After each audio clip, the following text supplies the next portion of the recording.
everybody. Today I want to talk about a topic that is very dear to my heart because I find that a lot of women shy away from it, and it's one of the reasons that we don't get the promotion that we think we deserve or that we know we deserve, or we don't progress as fast up the career ladder as we should. And this is the issue of visibility in the workplace. I believe that a lot of women are very proficient and efficient, at their jobs. However, in today's 21st century, merely being good at your job is not the criteria for climbing up the career ladder. And you're going to have to look for some additional skills or additional requirements that will ensure that when opportunities do arise in the workplace, that your name is top of mind. And so to explain this phenomenon a little bit further, I'm going to read us a story. And this is Sarah's story. And I think I am very sure it will help us understand the concept of visibility. So here goes.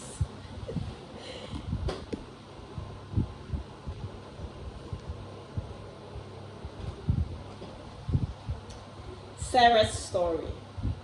A promotion opportunity recently came up in Sarah's company. The job matched her skills perfectly, so she was utterly shocked when she didn't get shortlisted for the interview, especially when she learned that the successful candidate was less experienced than she was.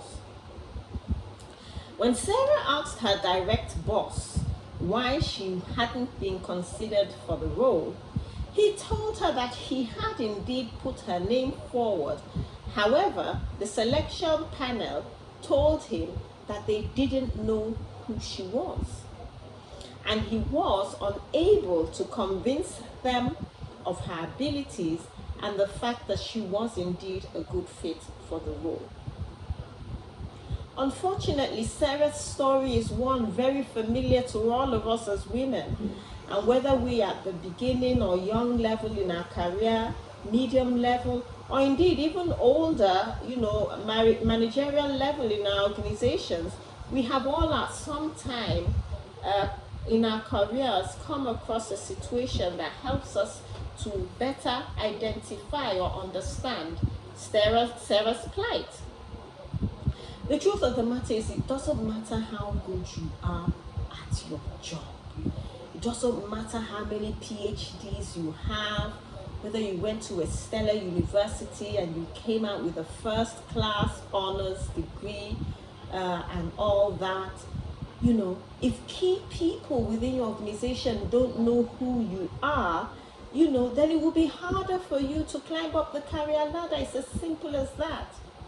A lot of women don't know that visibility is key, because it's only those who are actually more visible that get the best assignments, the people that get noticed, the people that have positioned themselves to be noticed, that get the best assignments, that get the promotion when they are called. Once those who keep their heads down, you just do your work, you come to work, do your work, and you go home, keep your head down, you prefer anonymity, you don't want anybody to know you, you don't want to interact, you don't want to talk with anybody. Those are the ones who usually miss out on the opportunities despite their hard work. But I'm hoping that at the end of this little episode or training, that you'll come to realize that it's very important that you take steps to become more visible in your workplace if indeed you really want to go up the career ladder. Because it's better for someone to have even a negative opinion of who you are rather than have no opinion at all. That is, that they don't even know who you are, talk less of whether the opinion of you is positive or negative. And one of the key factors in ensuring your career growth is indeed visibility. So once you reach a certain level within your organization, lack of visibility is going to hold you back. It doesn't matter how good you are, because leadership and visibility skills play a more important role in promotion than job skill. I'll say it again. Leadership and visibility skills play a more important role in job promotion than job skill. Let that sink in. But as women, I know it's a very difficult pill to swallow because we're not used to being in the limelight. We would rather be seen and not heard. We've been told that we shouldn't be boastful. We shouldn't put ourselves forward. You go for a meeting and you keep your head down and you don't want to talk. You don't ask a single question. You just want to go there to fulfill all righteousness and you leave. You keep your head down. You don't speak to anybody. You really don't want to brag about how good you are, You seem modest to put yourself forward, so you become the center of attention. You've been told not to blow your own trumpet, those limiting beliefs that hold us back. You kind of think to yourself, my line manager knows how good I am. I don't need to talk about it. When the opportunity arises, they will put my name forward. But just look at what happened to Sarah. Her line manager knew how, good she was at her job, but it's not a one-man decision. By the time you recognize that your line manager is just one voice and your management team might be up to 10, 20 people, there's a necessity that you become known among key people that matter in your organization. What are all those other limiting beliefs that we tell ourselves? We're great at our job, that's all that matters. What is mine. I don't need to fight for it. And the Holy Spirit will sort it out. And I agree, the Holy Spirit does indeed sort it out. I'm a Christian myself. All I'm saying is you do it along with being smart. You pray along with being smart and God will come through. We lack the confidence to come forward. Low self-esteem. What's that thing? That horrible thing. Imposter syndrome, where we even think that the little that we've achieved is by mistake.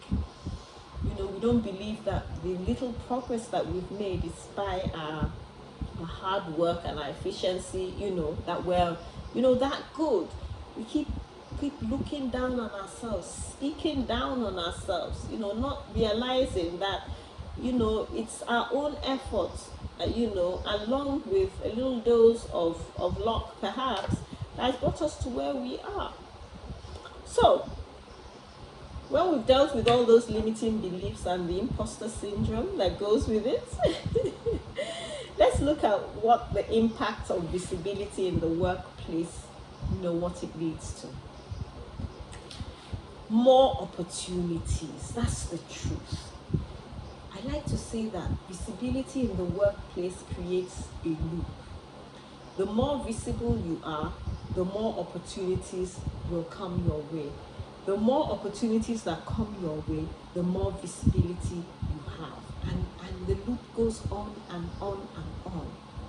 By the time you start getting more opportunities, you get better skills and better capabilities. You've got more skill sets to put in your CV when you're updating it. You get to be known by people that matter within the organization, such that when those opportunities do arise, you are top of mind.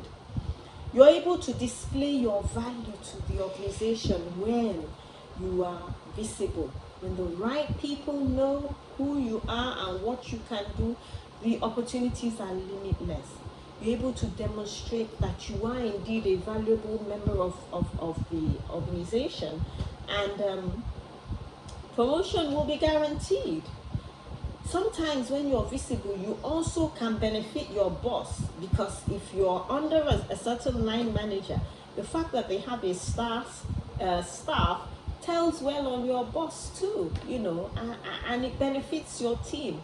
So all these will ultimately lead to your promotion, which is what we're trying to achieve even as we climb up the career ladder. Now, it's very important when trying to,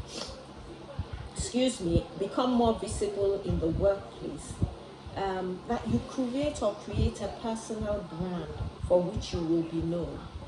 So personal branding is the practice of marketing people and their careers as if they were brands. And brands are the names of the banks, the products that we buy every day, big service organizations, those are brands. And we all know that they have a lot of marketing campaigns, that promote the brand. And so when we're talking about personal branding, we're actually talking about marketing you and your career as if you are a brand, and that leads to visibility for you. I am actually going to do an episode on personal branding. However, we'll touch on it briefly, even as we try to become more visible in the workplace. I always like the definition that Jeff Bezos gives about what your personal brand is. And he says that your brand is what people say about you when you're not in the room. And so it's very important that we try to create a personal brand. And this comes from creating some sort of a niche, an expertise area that you become known for. Some of the tools that you can use that rank the highest in trying to build a personal brand are writing a book on a subject matter of interest, doing your speaking engagements, on your expertise area. By the time you become a keynote speaker on a certain industries, then you know that you have created a good personal brand. Your company website, your own personal bio page on the website is also an area you need to look at that can push your brand. Create a blog, on an area of interest, a niche area. Write thought leaderships on this area where you want to be known. You could take up a regular column in the newspaper, or electronic digital media, or come out on the television or in the radio, also speaking to this issue. All these help to promote your brand. You could also have a personal website that promotes your brand. And of course, you have the digital platforms where you can get your message out, both internally and externally. So all of these create the visibility required in order to get you up the career ladder. So in terms of being more visible in the workplace, I have a couple of tips and tricks that I think, you will like to help you get there. So,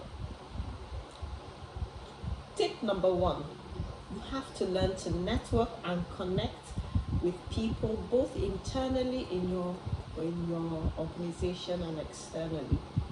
And that means that you must reach out across departments, reach out across industries and sectors, to connect with people, exchange ideas, exchange contacts, keep in touch with them, because you never know where the next opportunity will come from. Within your organization, you must learn to work across teams and departments. Don't limit yourself only to your own department. But of course, you must ensure that any role you're given in your department, you carry out efficiently and timely. Then you go the extra mile to look for work across departments. Contribute in meetings. I can tell you, so many women go to meetings, and before you get to the meeting, you will tell yourself, I will not talk at this meeting. Why? A meeting is a fantastic place to get known across the entire firm. Contribute, ask questions, get noticed. I've talked about creating a niche for yourself and becoming an expert. Talked about that under personal branding. It's very important that you become known for something, so that when when that particular skill is needed in your organization, you are the go-to person. Always find a way to solve problems. Be innovative. Don't always be a problem finder in your organization, or even if you're the problem finder. Find the problem, but also find the solution. Be a solution provider. Be flexible and mobile, especially when you're yet to be hooked up with a man. Opportunities might be in another town. Be open to moving, because that could lead to you heading your own department. Sometimes we have to go out of our way to ask or request for more high-profile work when it doesn't just come to us, naturally. Go out of your way. You have to let management know that you are available and willing to do the work. It's also important in creating visibility to commend your other team members. Always be seen as a team player and commend your team rather than trying to push yourself forward always. Because by commending the team, you're also commending yourself. And then the last one is always make your immediate boss look good. Never let them feel like you're after their job, even though you are after their job. But always help them achieve their own career goals, and in the process, they will give back to you when the opportunity arises. So I'm hoping these tips have been useful. Catch you in the next episode.